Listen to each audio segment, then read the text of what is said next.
Que la grâce du Seigneur Jésus-Christ, l'amour de Dieu et la communion du Saint-Esprit soient avec vous tous. Amen. Le texte pour notre méditation ce matin est d'Exode chapitre 3, les versets 1 à 15. Moïse était devenu berger du troupeau de son beau-père Jéthro, le prêtre de Madian. Il conduisit le troupeau derrière le désert et vint à la montagne de Dieu, à Horeb. L'ange de l'Éternel lui apparut dans une flamme de feu au milieu d'un buisson. Moïse regarda et vit que le buisson était tout en feu, sans être consumé. Moïse dit, « Je veux faire un détour pour voir quelle est cette grande vision et pourquoi le buisson ne brûle pas. » L'Éternel vit qu'il faisait un détour pour regarder. Dieu l'appela du milieu du buisson en disant, « Moïse, Moïse !» Il répondit, « Me voici. » Dieu dit, « Ne t'approche pas d'ici, retire tes sandales, car l'endroit où tu te tiens est une terre sainte. » Il ajouta, « Je suis le Dieu de ton père, le Dieu d'Abraham, le Dieu d'Isaac et le Dieu de Jacob. » Moïse se cacha le visage, car il avait peur de regarder Dieu. L'Éternel dit, « J'ai vu la souffrance de mon peuple qui est en Égypte, et j'ai entendu les cris qui poussent devant ses oppresseurs. Oui, je connais ses douleurs. Je suis descendu pour le délivrer de la domination des Égyptiens et pour le faire monter dans ce pays jusque dans un bon et vaste pays, un pays où coule le lait et le miel. C'est l'endroit qu'habitent les Cananéens, les Hittites, les Amoréens, les Phérésiens, les Héviens et les Jébusiens. Maintenant, les cris des Israélites sont venus jusqu'à moi. J'ai aussi vu l'oppression que leur font subir les Égyptiens. Maintenant, vas-y, je t'enverrai vers le Pharaon et tu feras sortir d'Égypte mon peuple, les Israélites. » Moïse dit à Dieu, « Qui suis-je, moi, pour aller trouver le Pharaon et pour faire sortir les Israélites d'Égypte ?» Dieu dit, « Je serai avec toi. Voici pour toi le signe que c'est moi qui t'envoie. Quand tu auras fait sortir le peuple d'Égypte, vous servirez Dieu sur cette montagne. » Moïse dit à Dieu, « J'irai donc trouver les Israélites et je leur dirai, « Le Dieu de vos ancêtres m'envoie vers vous. » Mais s'ils me demandent quel est son nom, que leur répondrai-je ? Dieu dit à Moïse, « Je suis celui qui suis. » Et il ajouta, « Voici ce que tu diras aux Israélites, « Je suis m'a envoyé vers vous. » Dieu dit encore à Moïse, « Voici ce que tu diras aux Israélites, « L'Éternel, le Dieu de vos ancêtres, le Dieu d'Abraham, le Dieu d'Isaac et le Dieu de Jacob m'envoie vers vous. Tel est mon nom pour toujours, tel est le nom sous lequel on fera appel à moi de génération en génération. » Voici la parole de Dieu pour notre méditation. Veuillez vous asseoir.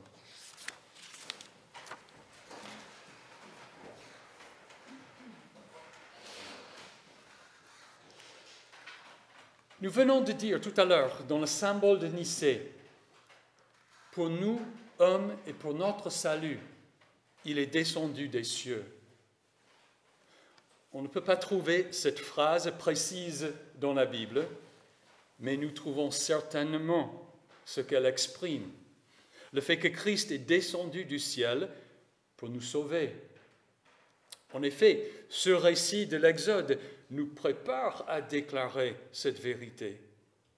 L'ange de l'Éternel est apparu à Moïse dans une flamme de feu au milieu d'un buisson et lui a dit, « J'ai vu la souffrance de mon peuple qui est en Égypte. Je suis descendu pour le délivrer de la domination des Égyptiens. » Dieu est descendu du ciel pour sauver son peuple. Voilà le modèle par lequel nous pouvons comprendre que Christ, pour nous, hommes, et pour notre salut, est descendu des cieux. L'ange de l'Éternel lui apparut dans une flamme de feu au milieu d'un buisson. Il lui dit, « Je suis le Dieu de ton père, le Dieu d'Abraham, le Dieu d'Isaac et le Dieu de Jacob. » Par cette action, Dieu est entré dans le temps et dans l'espace humain. Certaines personnes diraient que les dieux de la mythologie ont fait la même chose, qui sont entrés dans le temps et dans l'espace humain. Ils seraient apparus surtout dans les forces de la nature. Ou bien ils auraient été ces forces naturelles. Il semble qu'un des mobiles principaux de la mythologie a été le besoin d'expliquer ce que nous appelons des phénomènes naturels. Cependant, quand l'Éternel est apparu à Moïse, et plutôt à Abraham, il n'est pas apparu dans ou comme une force de la nature. Au contraire, cet ange de l'Éternel leur est apparu, leur a parlé face à face et leur a révélé ce qu'il allait faire quelque chose de précis et peu commun. L'ange de l'Éternel était apparu à Abraham pour lui dire que Sarah aurait un fils et que lui, l'Éternel, allait détruire les villes de Sodome et de Gomorrhe. Ici, l'ange de l'Éternel est apparu à Moïse afin de l'envoyer pour sauver les Israélites de leur esclavage en Égypte. Cela n'est en rien une explication mythologique d'un phénomène naturel. Ce titre, l'ange de l'Éternel, est un sujet de beaucoup d'études et de discussions. Qu'est-ce que c'est? La Bible ne donne pas de description. Quand même, il est clair que l'ange de l'Éternel est de quelque façon Dieu lui-même, car lorsqu'il parle à Abraham, à Moïse ou aux parents de Samson, Manoach et sa femme, c'est Dieu qui leur parle. C'est pourquoi Moïse se cacha le visage, car il avait peur de regarder Dieu. Et Manoach dit à sa femme, « Nous allons mourir, car nous avons vu Dieu. » On croyait, comme Dieu l'a dit à Moïse, qu'on ne pouvait pas voir Dieu et vivre. Néanmoins, en voyant l'ange de l'Éternel, ils ont de quelque façon vu et entendu Dieu, sans pour autant mourir. Beaucoup de monde croient que l'ange de l'Éternel est Christ avant l'incarnation, c'est-à-dire avant qu'il ne naisse en tant que fils de Marie. C'est peut-être vrai, mais quelle que soit la nature de l'ange de l'Éternel, il nous prépare pour le moment où Dieu s'est vêtu de la nature humaine et pour nous, hommes, et pour notre salut, est descendu des cieux. En l'ange de l'Éternel, les hommes ont peut-être entrevu le Christ, la deuxième personne de la Trinité. Ce qui est certain, c'est que Jésus-Christ est cette deuxième personne de la Trinité dans la chair. Aussi la Bible dit à son sujet, le Fils est l'image du Dieu invisible, le premier-né de toute la création. Le Fils est le reflet de sa gloire et l'expression de sa personne. Que Dieu soit descendu du ciel à quelque instant dans le temps n'a pas d'importance si nous manquons la raison pour cela. Pour nous, hommes, et pour notre salut, il est descendu des cieux. Le feu dans le buisson ne devait pas être une simple curiosité pour Moïse. Il a été le moyen pour Dieu de lui passer un message très important. J'ai vu la souffrance de mon peuple qui est en Égypte. Je suis descendu pour le délivrer de la domination des Égyptiens et pour le faire monter de ce pays jusque dans un bon et vaste pays, un pays où coule le lait et le miel. L'Éternel avait promis à Abraham, à Isaac et à Jacob de leur donner le pays de Canaan à leur descendance. C'était justement ce qu'il était en train de faire. C'est pour cela qu'il est descendu du ciel. Voilà le modèle de ce que Dieu allait faire pour toute l'humanité en Christ. Pour nous, hommes, et pour notre salut, il est descendu des cieux. C'est une très bonne nouvelle si nous nous rendons compte que nous avons besoin d'être sauvés de quelque chose. Les Israélites, eux, étaient esclaves en Égypte. Ils étaient accablés de travaux forcés et mouraient sous la main des surveillants cruels. Le roi d'Égypte, lui, estimait que les Israélites étaient trop nombreux. Alors, il a donné l'ordre de faire noyer dans le Nil tout garçon israélite qui naîtrait. Évidemment, les Israélites avaient besoin que Dieu les sauve. Nous aussi avons besoin que Dieu nous sauve. Mais ce n'est pas toujours évident. C'est parce qu'en général, nous menons une vie confortable. Nous ne sommes peut-être pas riches, mais nous avons de quoi manger, nous nous portons bien, nous avons une demeure et beaucoup d'autres biens. Nous avons des amis et souvent un métier qui nous plaît. C'est rare que nous pensions que nous marchons dans la sombre vallée de la mort ou que nous sommes opprimés par le diable. Mais nous avons souvent peur de la honte et de la culpabilité. Nous ressentons souvent la désapprobation, même le reproche du monde parce que nous ne sommes pas assez belles ou beaux, ou ne sommes pas assez riches pour être toujours à la mode. De plus, nous savons que Dieu a été une norme de conduite que nous n'atteignons pas, ce que nous ne devons pas faire, mais faisons, ce que nous devons faire, mais ne faisons pas. Notre conscience nous dit que nous ne sommes pas à la hauteur de cette norme. Le comble, c'est que nous mourrons. Même si l'on ne craint pas la mort, personne ne veut mourir. C'est pourquoi nous dépenserions tout ce que nous avons pour rester en vie. Les impôts montent pour payer l'assurance maladie et le prix d'une mutuelle est accablant pour beaucoup de monde. Mais que faire? Nous voulons vivre. Quand même, la mort nous rattrape. C'est pourquoi Jésus nous dit « Je suis le pain de la vie. Vos ancêtres ont mangé la manne dans le désert et sont morts. Voici comment est le pain qui descend du ciel. Celui qui en mange ne mourra pas. Je suis le pain vivant descendu du ciel. Si quelqu'un mange de ce pain, il vivra éternellement. Et le pain que je donnerai, c'est mon corps pour la vie du monde. » Jésus-Christ est celui qui, pour nous, hommes, et pour notre salut, est descendu des cieux. L'apparition de l'ange de l'Éternel dans une flamme de feu et l'exode d'Égypte ont été le début de ce salut. Jésus-Christ en est l'accomplissement. Et si l'ange de l'Éternel était vraiment une manifestation de Christ avant sa naissance à Bethléem, alors il est tout clair que Jésus-Christ est l'alpha et l'oméga, le premier et le dernier, le commencement et la fin. Après que l'ange de l'Éternel soit apparu à Moïse, il lui a fallu un peu de temps pour retourner en Égypte, pour administrer les 10 fléaux et pour conduire le peuple à travers la mer et le désert jusqu'au mont Sinaï. Puis, il s'est passé longtemps, 40 ans, toute une génération, avant que le peuple n'arrive dans ce pays bon et vaste où coule le lait et le miel.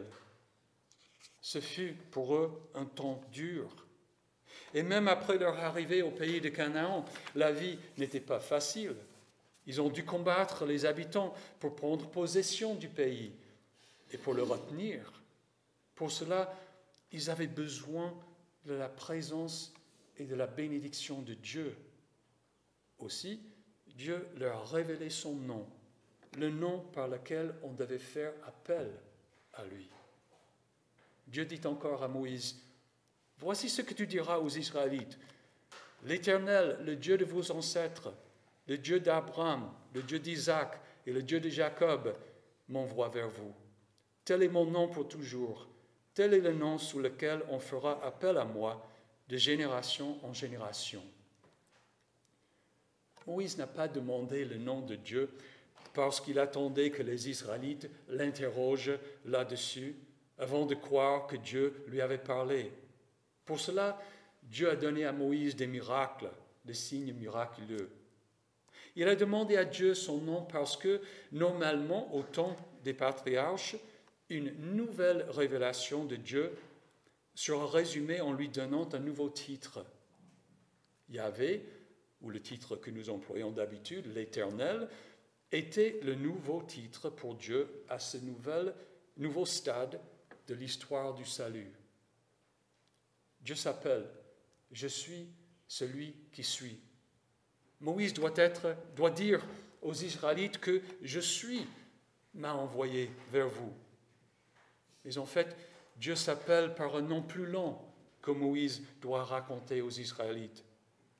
L'Éternel, le Dieu de vos ancêtres, le Dieu d'Abraham, le Dieu d'Isaac et le Dieu de Jacob. C'est à ce titre que Jésus fait appel dans les évangiles pour prouver la résurrection des morts. C'est ce titre qui signifie l'Éternel, le Dieu de l'Alliance, celui qui fait des promesses et qui les tient. En effet, c'est toute l'histoire de l'Exode. Dieu a tenu la promesse qu'il avait faite à Abraham, à Isaac et à Jacob, de faire d'eux une grande nation et de leur donner le pays de Canaan. Tel est le nom sous lequel on fera appel à moi de génération en génération. Littéralement, Dieu dit, tel est mon nom pour toujours, celui-ci est mon souvenir de génération en génération. Manifestement, Dieu n'a pas donné le nom Yahvé ou l'Éternel comme un souvenir pour tester notre mémoire, mais pour qu'on se serve de ce nom pour faire appel à lui, pour l'invoquer dans la prière. C'est exactement comme nous l'avons appris dans le catéchisme, au deuxième commandement. Tu n'utiliseras pas le nom de l'Éternel, ton Dieu, en vain. Que signifient ces paroles? Nous devons craindre et aimer Dieu afin de ne pas profaner son nom par des imprécations, des jurements, des pratiques de magie, des mensonges ou des tromperies, mais de l'invoquer dans tous nos besoins, l'adorer, le bénir et lui dire notre connaissance. Ce nom de Dieu, je suis, est le nom que Jésus s'est attribué. Il dit aux Juifs, en vérité, je vous le dis, avant qu'Abraham soit né, je suis. Cela veut dire que Jésus, le nom qui est au-dessus de tout nom, est le nom de Dieu. C'est le nom qui nous garantit la promesse de Dieu. C'est le nom de la nouvelle alliance. Au temps de Moïse, Dieu s'est révélé par le nom de Yahvé, l'Éternel. Mais maintenant, il se révèle par le nom de Jésus. Dieu est le Dieu et le Père de notre Seigneur Jésus-Christ. Par Jésus, nous aurons accès au Père. Aussi, nous devons invoquer le nom de Jésus pour faire appel à Dieu. Nous sommes baptisés au nom de Jésus. Nous mangeons de son corps et buvons de son sang en souvenir de lui, exactement comme Dieu l'a dit à Moïse au sujet de son nom. Ainsi, quand nous mangeons et buvons le corps et le sang de Jésus, nous faisons appel à lui et à sa promesse de salut. Nous craignons et aimons Dieu et nous nous confions en lui par le nom de Jésus, celui qui pour nous, hommes, et pour notre salut, est descendu des cieux. Jésus est le nom que Dieu nous a donné lorsqu'il a établi la nouvelle alliance. En employant ce nom, nous faisons appel à Dieu pour qu'il tienne sa promesse de la vie nouvelle, de la vie éternelle. C'est comme un enfant qui dit à ses parents, « Vous avez promis, notre Père au ciel est le Dieu de l'alliance, celui qui tient ses promesses. » Jésus nous a promis de revenir, de nous ressusciter et de nous prendre avec lui. Il a promis de nous donner un nom nouveau et que nous mangerons et boirons avec Abraham, Isaac, Jacob et tous les prophètes dans le royaume de Dieu. C'est le nom de Jésus qui garantit tout cela. Alors, ce récit de Moïse et du feu au milieu du buisson est plus qu'une attestation de la résurrection des morts. Il est aussi un texte qui nous fait comprendre qu'en Christ, Dieu, pour nous, hommes, et pour notre salut, est descendu des cieux. En Christ, Dieu nous est apparu et nous a parlé. Il est descendu des cieux pour nous sauver. Et il nous a donné son nom pour faire appel à lui et pour nous garantir qu'il tiendra ses promesses. Que donc la paix de Dieu, qui dépasse tout ce que l'on peut comprendre, garde votre cœur et vos pensées en Jésus-Christ pour la vie éternelle. Amen.